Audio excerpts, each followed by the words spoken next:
Happy trucking everyone! Welcome sa ating channel at ating papalabas yung mga low price na budget meal na unit guys. Ito nga ay isang puso na 10-wheeler wing van. Guys, bali tatlong unit itong ipapakita natin. Yung dalawa dyan, under conversion. So ito muna yung ready to pull out nila. So guys, itong ready to pull out na to na 10-wheeler wing van, hindi ako nagkakamali. Airbag to guys.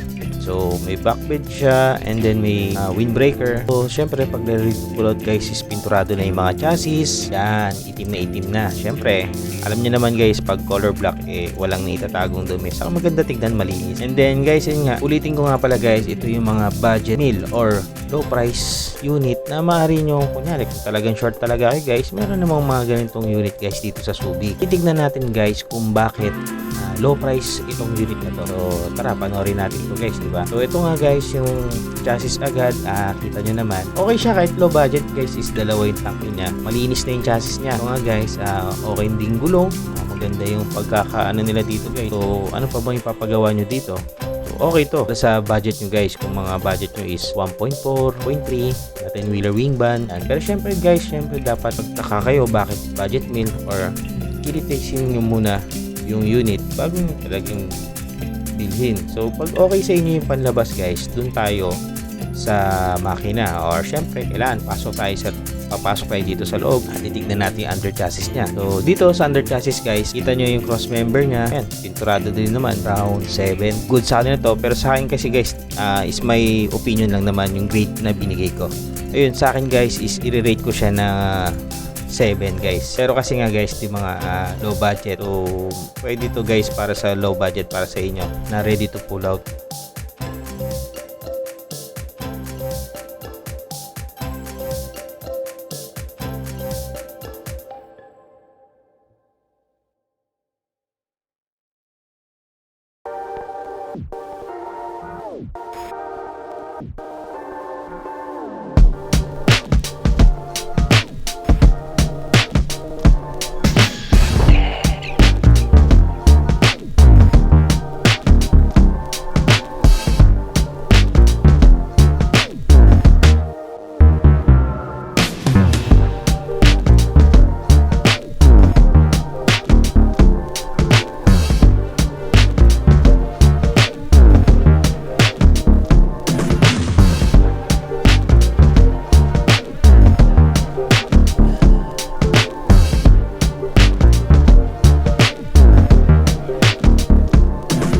Guys, yun.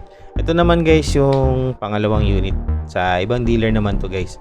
So ito naman guys is puso pa rin. 6M70 to tayo. 6M70 tayo guys. So ito naman guys is under conversion.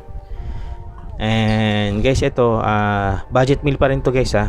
So ito naman guys is low profile yung gulong. Kita nyo naman. So low profile. Yun nga. Dito sa makina, titignan nyo muna syempre kung maraming tulo, yung tulo ng mga langis, yan, yung mga sign. Diyan nyo kasi pwede nyo tignan kung na-repair na ba yung engine, mukhang hindi pa siya na-repair yung engine, okay to. At dito sa main chassis, guys, ito nga pala naman is as is naman yan. Kadarating lang daw yun itong unit na to. So, ayun, itong chassis naman guys is okay naman. So, kung itong chassis naman guys is i-rate ko, pwede ko siyang bigyan ng mga 8 yan.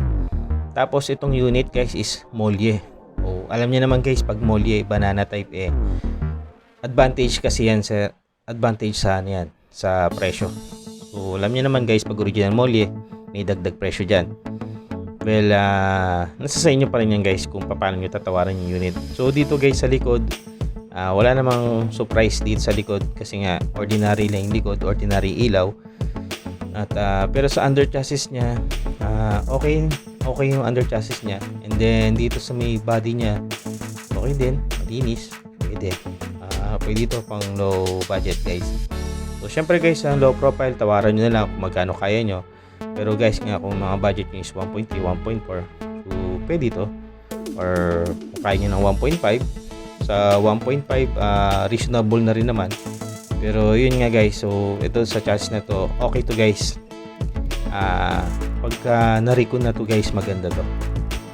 Kasi guys, ano naman so second option na lang din natin sa yung appearance ng unit ang pinaka main talaga syempre yung condition ng unit. So maganda to guys kung babantayan yung unit na to, kung gusto niyo yan, at least kung bibiliin nyo, nakita nyo na agad yung original na itsura niya. So 6M70 naman ito guys.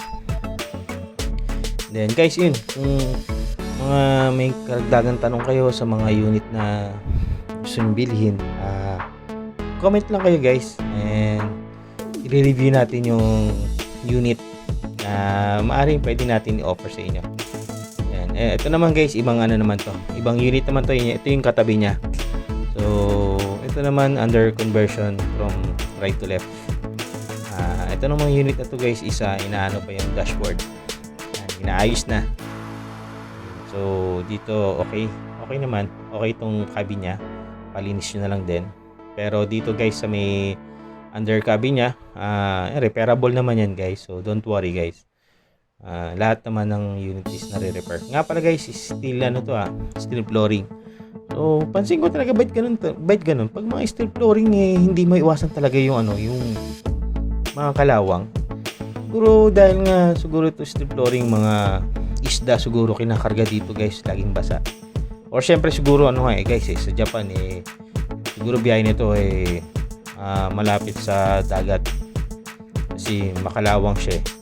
Pero dito guys sa likod, maingat na maganda rin yung likod niya, kahit ordinary siya. So dito lang sa may flooring yung kalawang kasi nga metal yan. So guys, yun, ito lang naman yung mga quick review lang naman natin na unit na maaari nyo makita dito sa Subic. Kapag nagpunta kayo, pwede ko ipakita sa inyo to personal.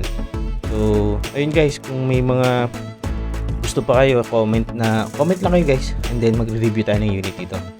So guys, maraming salamat and happy tracking everyone.